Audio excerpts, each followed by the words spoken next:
I'm true samurai. Dude. Oh. What happened? Oh. What day is this? Is it Friday morning? I think it's Sunday, man. I don't know. What a crazy night last night. Who's the loser on the couch? I don't know who that guy is. I didn't invite him. Bro. Last night, I think I was in space, man. Like, I went up to space, was fighting aliens. I even got to party with the president.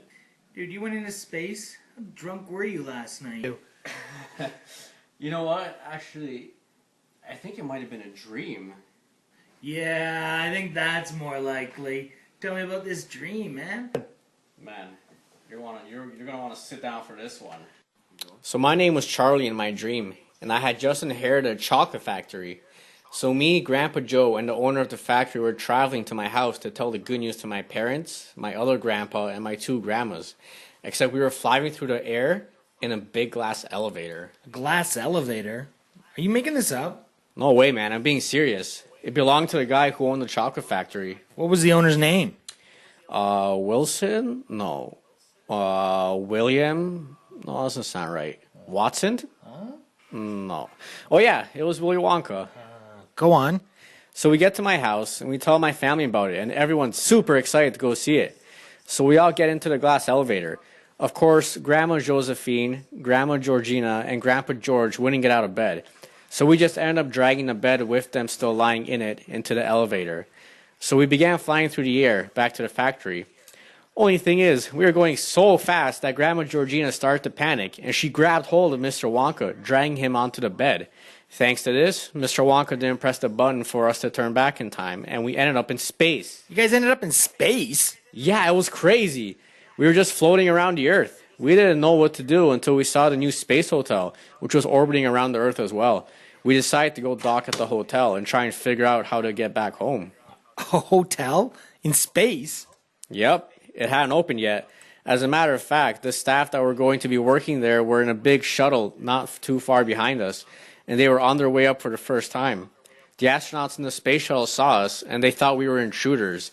We boarded the space hotel, and we started walking around when suddenly the PA system comes on. Who's talking to you guys? You'll never guess. The President of the United States. Whoa. Turns out the astronauts had alerted the White House that some unknown people were boarding the space hotel, and they thought we had a bomb. So the President started to address us, asking us to identify ourselves. Mr. Wonka started speaking some crazy language that I had never heard before, but apparently it did the trick as the President stopped talking to us. We thought we were in the clear, but then 5 elevator doors opened up, and you would not believe what was in there. What? Food? Ginger Catherine? Our buddy Tadeusz? I know, Ron Tugnut carrying Martin Brodeur's Stanley Cups. What, a wild beaver? What? No, aliens! That was going to be my next guess, as a matter of fact. What do these aliens look like? They were odd looking. They didn't have any bones. They were just round, egg-shaped, like, they were brown, green, and gray, with a set of eyes and nothing else. Did you guys run away? Oh, you bet we did. Mr. Wonka got us to run away. I've never seen Mr. Wonka so scared, so we made sure to follow him. We got back into the elevator and flew away. What were they? Mr. Wonka said they were vermicious nids, aliens that swallow people whole. We thought we were safe being back in the elevator outside of the hotel, but one of the nids followed us out. Turned out they could fly through space, and the aliens started following us. What about the other space shuttle? They docked into the space hotel after we left, and they were also attacked by the aliens once they got into the hotel. They retreated to their shuttle and tried to fly away, but as soon as they left the hotel, a huge swarm of aliens started attacking their shuttle. No way. Their rockets were destroyed, and they were just floating in space, being constantly attacked by the aliens. Well, did you guys help them out? And of course we did. The elevator had rockets, so we flew up to them, attached our elevator to their shuttle, and we flew them back to Earth. Nice. That's quite an adventure there, bud. That's not all that happened, though. We returned to the factory, and we were all just relaxing after what we'd just gone through. Mr. Wonka brought out his newest invention, Wonkavites. What's a Wonkavite? It's a pill that makes you 20 years younger. Nice. It had taken him a long time to figure out the recipe for the invention, but when he finally got it together, he offered some to Grandpa George, Grandma Georgina, and Grandma Josephine. Grandpa Joe didn't want any. Did they take the Wonkavites? Yeah, they did. But that's the thing. They took too many. Oh no. They each took 4 pills, which is 80 years taken off their age. Whoa. How old were your grandparents? Grandma Josephine was 80 in 3 months. Grandpa George was 81. And Grandma Georgina was 78. Wait, each pill takes 20 years off your age. Grandpa Georgina was 78. I don't know, and that doesn't make sense. I don't know, I can't figure it out. Well, would you like some manipulatives to help you out there, bud? Gosh, would I ever. Let's see. Grab this. I'll carry that. Carry this over. Bring that. I's got -2. I's got -2. Exactly. She disappeared. Holy! Where did she go? A place called Minus Land. Somewhere deep and underneath the factory. That's where people go if they take too many pills and become minuses. So what'd you guys do? Me and Mr. Wonka took another elevator down to the Minus Land. It took us a while, but we found her ghost floating around, and we sprayed her with Vita Wonk. What? You sprayed her with what? It's the exact opposite of Wonka Vites. They add age to you, make you older. But of course, we gave her too much, and she turned into a 358-year-old grandma. Oh man, 358? I'm almost 37 and I can barely get by. I can't imagine being 358. Exactly. I'm surprised you're still getting by. Luckily, Mr. Wonka had a lot more Wonka Vites, so we gave Grandma Georgina enough Wonka Vites to bring her back to being 78. Grandpa George had turned into a 1-year-old, and Grandma Zofina had turned into a 3-month-old baby, so we gave them enough Vita Wonk to return them to their previous ages too. Dude, that's crazy. How did your dream end? Yeah, it actually ended with us partying with the president. He sent us a letter of gratitude for saving the space shuttle with the astronauts and the hotel staff, and invited us over to the White House for a dinner and some celebrations. Nice. Dude, that's nuts. Wait till you hear about my dream, though. You had a crazy dream too, eh? What was your dream about? Dude, it was crazy. I was a kid living with my dad, and we were mechanics living in a gypsy caravan. A gypsy caravan? What does that look like? Well, have you ever been to Maxwell? I'm not proud to say it, but yes, I have. Yeah. Remember that 5-star hotel they had? It was kind of like that. And they let you live in it? Sounds like that should be condemned. Right you are, buddy boy. But anyway, we lived in a gypsy caravan, just me and my dad. He was a great mechanic, but he was also a killer poacher. He had invented many different ways of snagging the pheasant. Oh yeah? Like what? Dude, he called them like the sticky hat and the horsehair stopper. The first one just kind of got the bird to glue his head in around the cone. The second one, he put a horsehair in a raisin, and when they ate it, for some reason, it paralyzed them. Nuts, eh? Yeah, no doubt. So anyway, one night my dad went out to Mr. Hazel's pheasant farm to get some din-din and got caught in a hole. I mean, a big, massive hole. Oh no. Yeah, when my old man fell in, he broke his ankle pretty bad. I can relate to that. The Dorcas wardens just let him sit there all night, which was cool because I was able to get him out. God, I hate Mr. Hazel. He thinks he's so much better than everyone.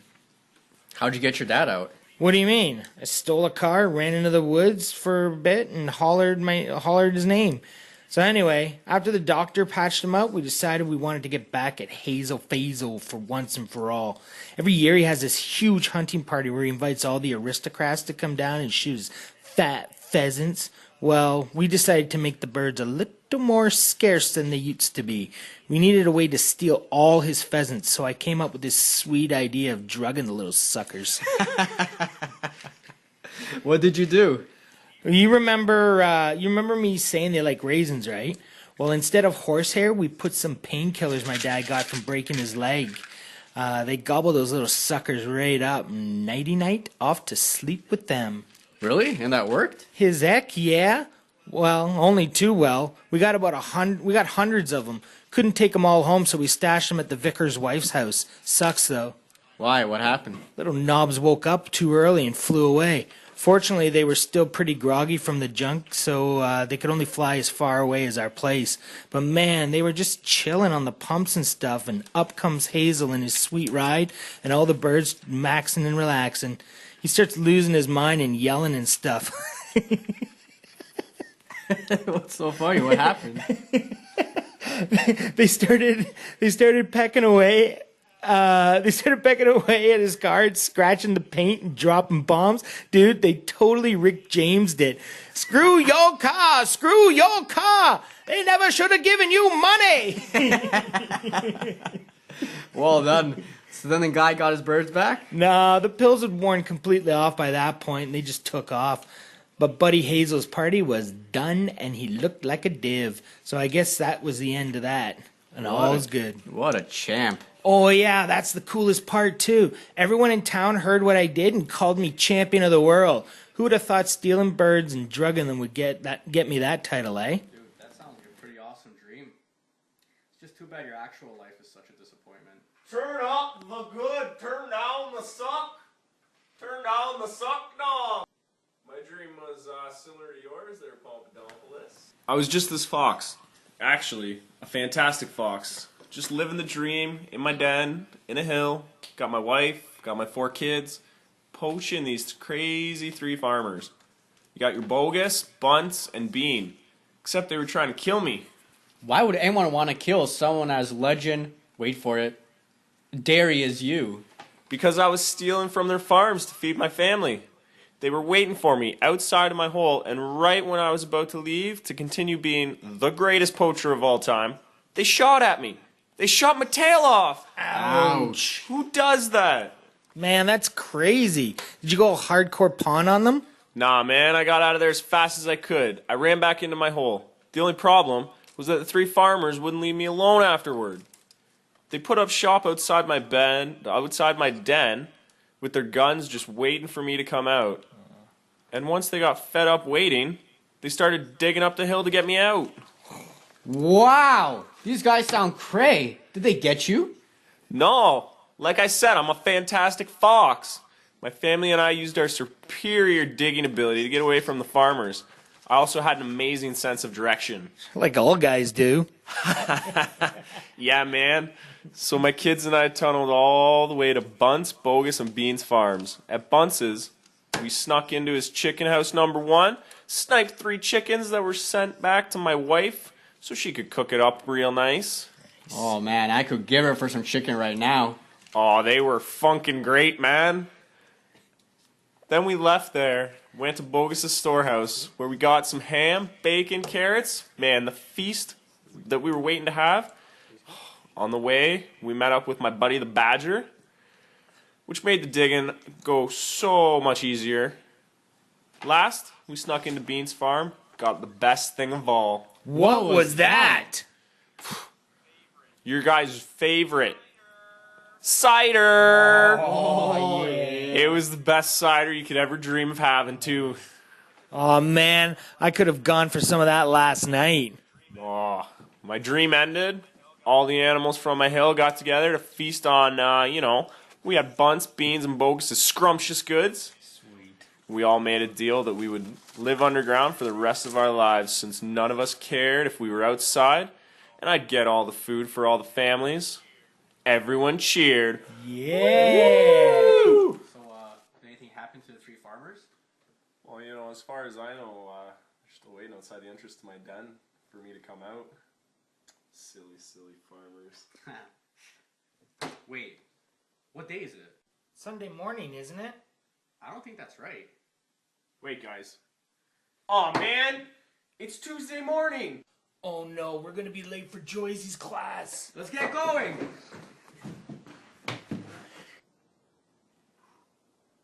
Oh, man, we're gonna fail our presentation! Go, go, go! Man, I'm still hungover!